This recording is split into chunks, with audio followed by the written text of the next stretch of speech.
My family criticized me for exposing my aunt's affair with my cousin's boyfriend, until the unthinkable twist turned the entire story upside down. My cousin Lily's 21st birthday party was supposed to be a fun celebration, but it turned into something none of us will ever forget.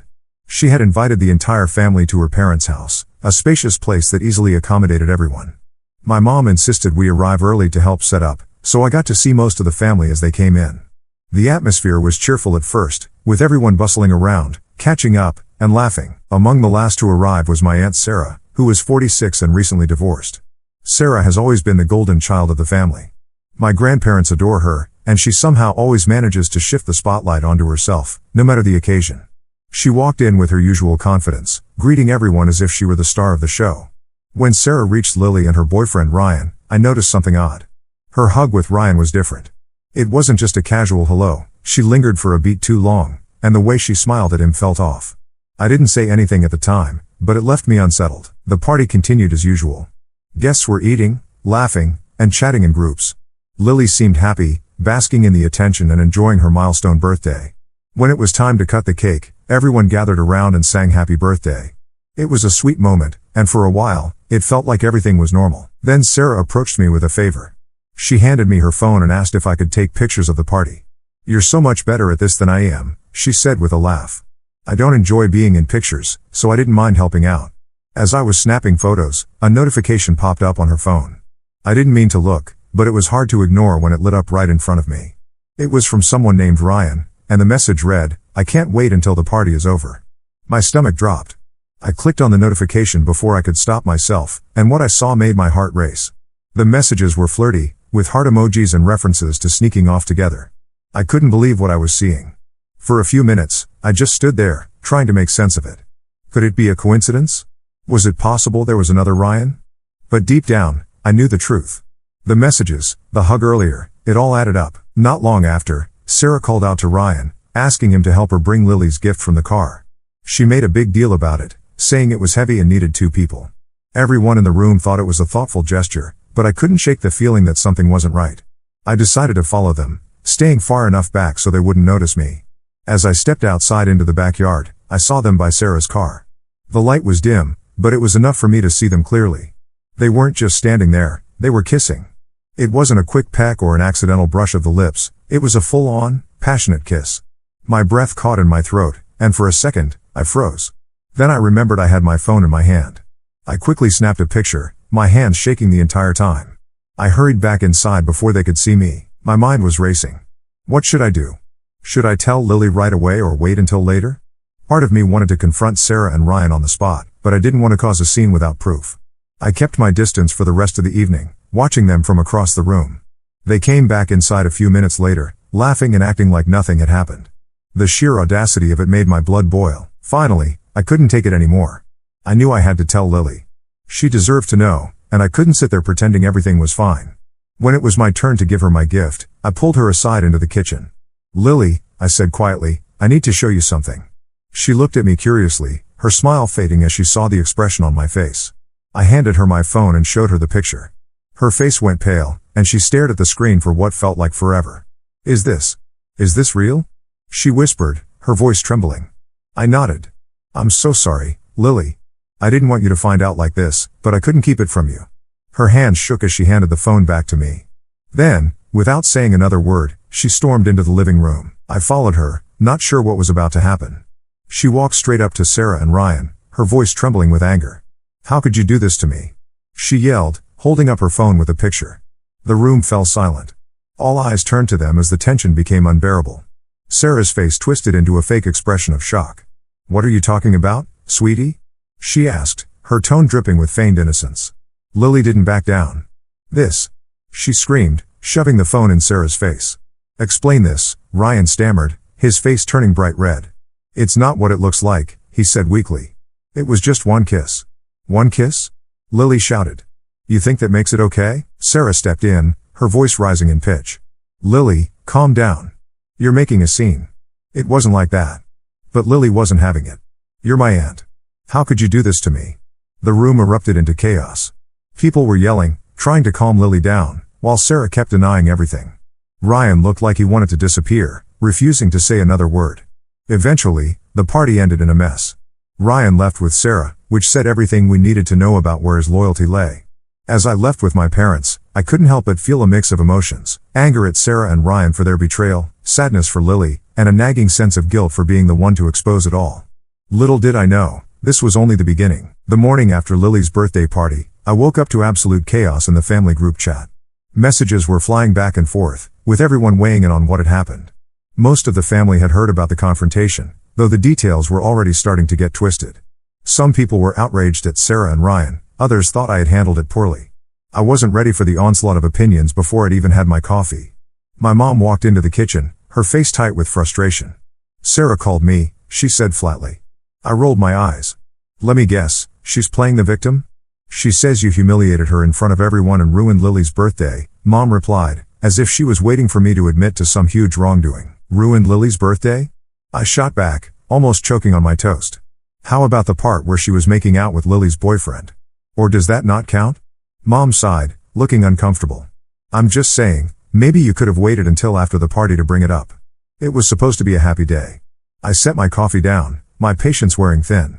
"So you think I should have just smiled and pretended everything was fine while Sarah and Ryan kept sneaking around behind Lily's back? She deserved to know the truth, and she deserved to know it then and there." Mom didn't respond, but I could tell she wasn't happy with my answer. That was fine, I wasn't happy with her either. Meanwhile, Lily was struggling to process everything. She texted me later that day, thanking me for telling her but admitting she felt overwhelmed. "It's like I don't even know who Ryan is anymore," she wrote. "How could he do this to me? And with Sarah, of all people?" I tried to comfort her, "But what do you even say in a situation like that? You're not to blame for any of this," I replied. "They both made selfish choices, and you deserve better than that."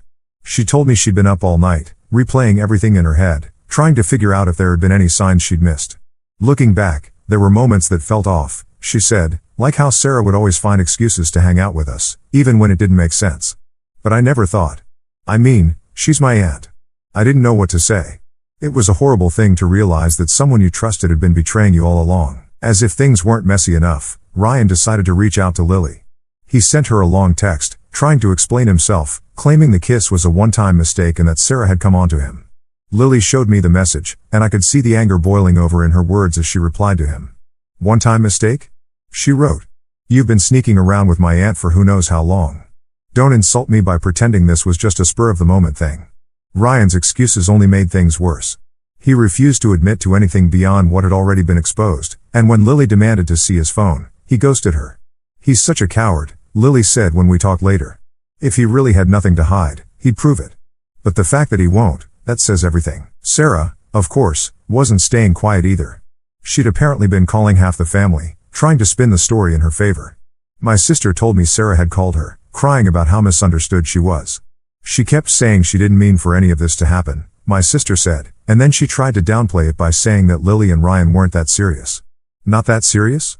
I exclaimed. "They were together for 5 years. How can she even say that with a straight face?" "She's desperate," my sister replied.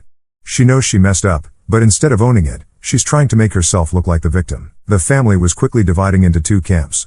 On one side were the people who supported Lily and wanted nothing to do with Sarah or Ryan anymore. This included Lily's parents, a few cousins, and me.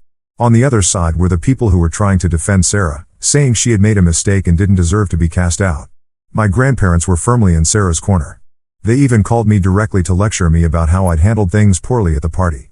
"You shouldn't have aired dirty laundry in front of everyone," my grandmother said sternly. "Family matters should be handled privately." "Privately?" I repeated, incredulous. "You mean like how Sarah privately betrayed Lily for years? Or does that not count?" My grandfather chimed in, "Sarah's going through a rough time with her divorce. We all make bad choices when we're vulnerable." "Bad choices?" I snapped. "This wasn't a bad choice. This was a calculated betrayal. Stop making excuses for her." They didn't have much to say after that, but I knew their opinions weren't going to change. Sarah had always been their favorite, and they were determined to protect her, no matter what. As for Lily, she was starting to make some tough decisions. She blocked both Sarah and Ryan on all social media, cutting them off completely. "I don't care what excuses they come up with," she told me. "I'm done with both of them." It wasn't an easy choice for her, especially when it came to Sarah. "She's been in my life since I was born," Lily said. "I grew up looking up to her, but now I can't even look at her without feeling sick."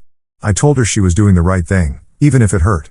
"Sometimes you have to put yourself first," I said. It's not about being cruel, it's about protecting your peace. By the end of the day, I felt drained. It was exhausting trying to keep up with all the drama, especially when some family members were still trying to pin the blame on me for exposing the truth. But despite everything, I didn't regret what I'd done. Lily deserved to know the truth, and if Sarah and Ryan had wanted to avoid the fallout, they shouldn't have betrayed her in the first place. As I lay in bed that night, I thought about how quickly everything had spiraled. The party had been meant to celebrate Lily's milestone, but instead, it had exposed the ugly truth lurking beneath the surface of our family. And the fallout wasn't over yet. The fallout from Sarah and Ryan's betrayal wasn't just limited to the family group chat, it was reshaping relationships in ways I hadn't anticipated. By the end of the week, it was clear that sides had been drawn, and there was no going back. Lily had gone completely no contact with Sarah and Ryan. She deleted their numbers, blocked them on social media, and told everyone in no uncertain terms that she didn't want to hear any defenses for their actions. For her, this wasn't just about a breakup, it was about reclaiming her dignity after years of misplaced trust. I spent 5 years with him, she told me during a phone call, her voice shaky but with steel underneath it. 5 years thinking we'd build a future together, and all along he was sneaking around with her. I can't believe I let them make a fool out of me for so long. You didn't let them do anything, I replied firmly. They're the ones who chose to lie and betray you. Don't blame yourself for their garbage behavior. Lily sighed. I know you're right, but it's hard not to feel stupid, you know? Like, how did I not see this? I could hear the pain in her voice, and it made me angrier at Sarah and Ryan than I already was. They didn't just betray her, they destroyed her trust in the people she thought were closest to her. While Lily was working through her emotions, Sarah was in full damage control mode. She'd been calling family members nonstop, trying to salvage her reputation. My cousin Emma told me that Sarah had called her twice in one day, crying and pleading for understanding. She keeps saying she didn't mean for it to happen, Emma said. Like, what does that even mean?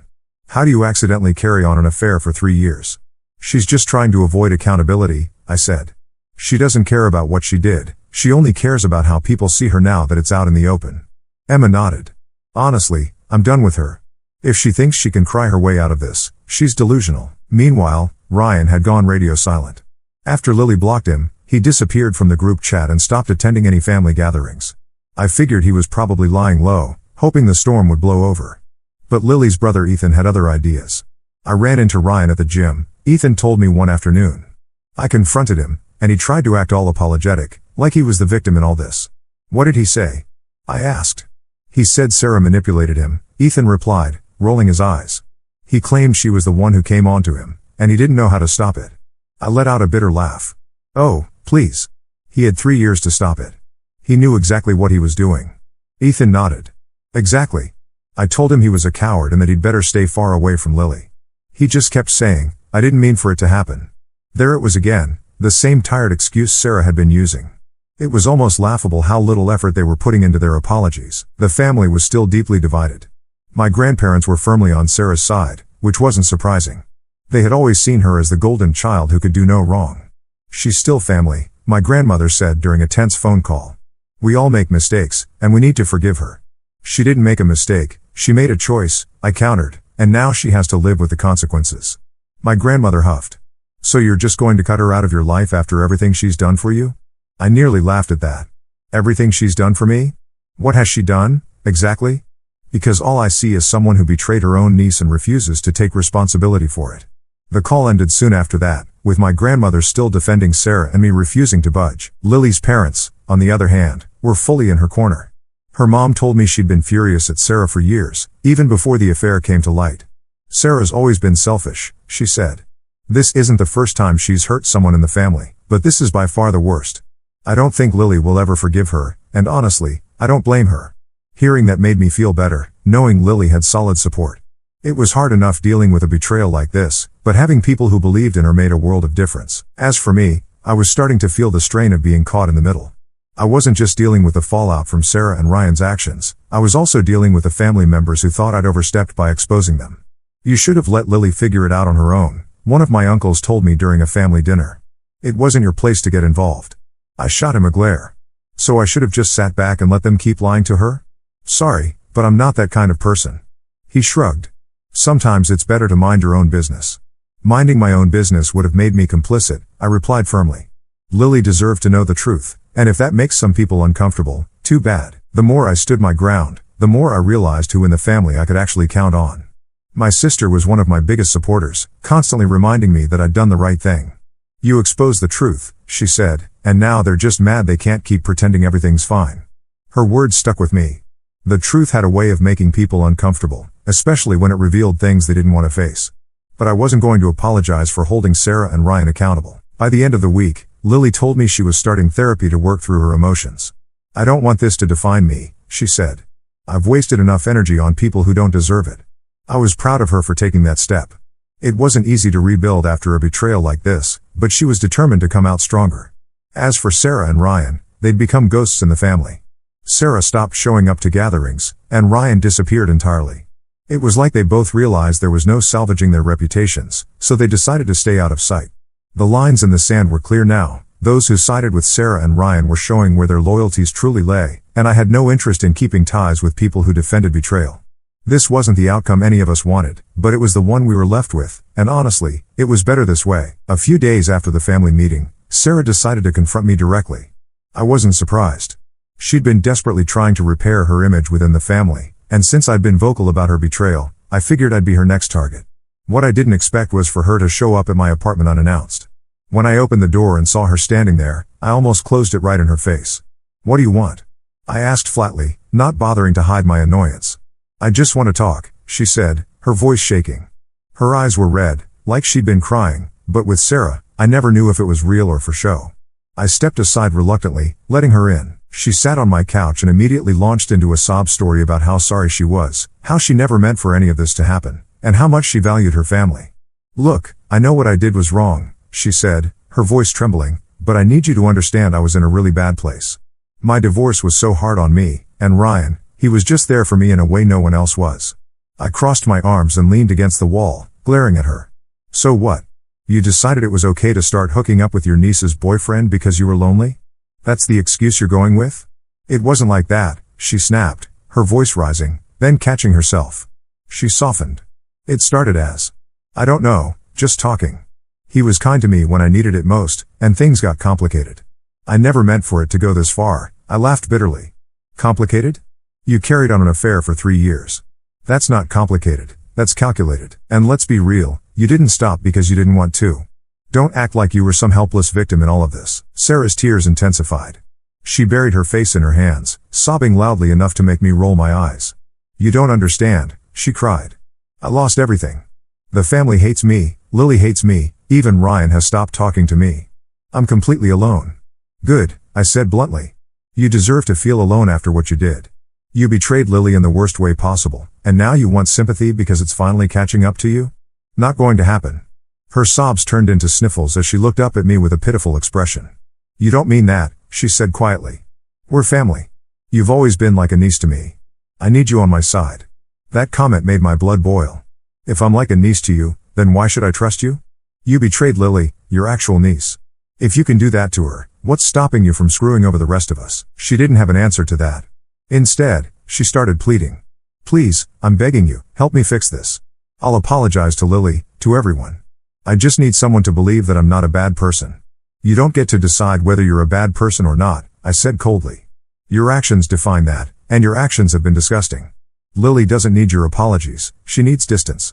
And honestly, so do I." Sarah shifted tactics then, trying to guilt trip me. "You know, the family's falling apart because of this. Grandma and Grandpa are heartbroken. They've been crying about how no one wants to talk to me anymore. They're crying because they've spent decades enabling you," I shot back. "You're their golden child, and they can't handle the fact that the rest of us are finally seeing through the facade." Her eyes narrowed. "You think you're so righteous, don't you? You've never made a mistake in your life?" "Sure, I've made mistakes," I admitted, "but I've never betrayed someone who trusted me. There's a big difference between screwing up and what you did." The conversation dragged on for nearly an hour, with Sarah alternating between crying, pleading, and trying to shift the blame. At one point, she even accused Lily of overreacting. "Lily isn't perfect, you know," she said. "She and Ryan had problems for years. Maybe if she'd been a better girlfriend, he wouldn't have turned to me." That was the final straw. "Get out," I said, my voice low but firm. "What?" she said, looking genuinely shocked. "You heard me," I said, pointing to the door. "Get out of my apartment now." She stood up slowly, her tears starting up again. "I didn't mean it like that. I'm just trying to explain." "You're trying to justify the unjustifiable," I interrupted. You've spent this entire conversation making excuses, blaming everyone but yourself, and expecting me to forgive you because we're family. But guess what? Family doesn't treat each other the way you treated Lily. So go cry to someone else, because I'm done." As she left, I felt a mix of emotions. Part of me was angry that she thought she could manipulate me into forgiving her, angry that she refused to take real accountability for her actions. But another part of me felt relieved. For the first time, I realized I didn't owe her anything. Sarah's actions had consequences, and she was finally being forced to face them. It wasn't my job to fix her mess, and it definitely wasn't my job to make her feel better about what she'd done. Later that evening, I called Lily to tell her about the confrontation. She listened quietly as I recounted everything, and when I finished, she let out a bitter laugh. "Typical Sarah," she said. "Always making it about herself." "She tried to say you and Ryan had problems," I said, still fuming. "As if that justifies anything." Lily sighed. "Honestly, I don't even care what she thinks anymore. She can spin the story however she wants, but it doesn't change the truth. She's out of my life, and that's all that matters." I couldn't have agreed more. Sarah had burned every bridge, and no amount of tears or excuses could rebuild them. By the end of the night, I felt lighter. Confronting Sarah had been draining, but it also solidified my resolve. I wasn't going to let her manipulate me, and I wasn't going to let her rewrite the narrative to make herself look like the victim. Lily deserved people who would stand by her, not people who would turn a blind eye to betrayal. And if Sarah thought she could guilt her way back into our lives, she had another thing coming. This wasn't just about loyalty, it was about doing what was right. And for the first time in a long time, I felt like the family was finally starting to see that. After everything that had happened, Lily's heartbreak, Sarah's betrayal, and the family's division, it was time to move forward. At least, that's what I kept telling myself. But the truth was, the aftermath of their actions still lingered like a dark cloud over everyone involved. For Lily, the road ahead was especially difficult. She decided to move out of her parents' house, wanting a fresh start away from the memories of Ryan and the constant chatter about Sarah. She found a small apartment closer to her job and threw herself into her work and hobbies. While Lily was taking steps to heal, Sarah had all but vanished from family gatherings. After our confrontation, she seemed to realize that most people weren't buying her excuses anymore. Even her staunchest defenders, like my grandparents, started to pull back as more details of her affair with Ryan came to light. It turned out that their relationship wasn't just a series of random hookups. Sarah had actively pursued Ryan, sending him gifts and even meeting him in secret during family events. When Lily's brother Ethan heard about this, he was livid. She used family gatherings as a cover for her affair, Ethan ranted during a phone call. "She didn't just betray Lily, she made fools out of all of us." I couldn't argue with that. The more we learned about Sarah's behavior, the clearer it became that she had no regard for anyone but herself. As for Ryan, he disappeared entirely. Lily's dad heard through a friend that he'd moved out of town, likely to avoid the backlash. "Good riddance," Lily said when I told her. "He's someone else's problem now." Ryan's absence left a strange void, though. For years, he'd been a constant presence at family events, always by Lily's side. Now his name was practically forbidden, a reminder of the pain he'd caused. The division in the family didn't heal overnight either. My grandparents were still trying to play mediator, but their efforts only made things worse. "We need to forgive Sarah," my grandmother said during a family call. "She's still family, and she's been through so much." "She's been through so much?" Lily's mom snapped. "Are you seriously more worried about her feelings than the people she hurt? She's lucky anyone is even speaking to her." The call ended abruptly, with neither side willing to budge. It was clear that the family would never be the same, and honestly, I was okay with that. My sister Emma was one of the few people who had been in my corner from the start. Over coffee one afternoon, she told me how proud she was of how I'd handled everything. "You didn't let them intimidate you," she said. "You stood up for what was right, even when it wasn't easy. That takes guts." "Thanks," I said, though I felt a twinge of doubt. "I just wish it hadn't caused so much division." Emma shook her head. "That division was already there. You just exposed it. People like Sarah don't break families, they just reveal the cracks that were already there." Her words gave me a sense of closure I hadn't realized I needed. Months passed, and slowly, the family adjusted to the new normal.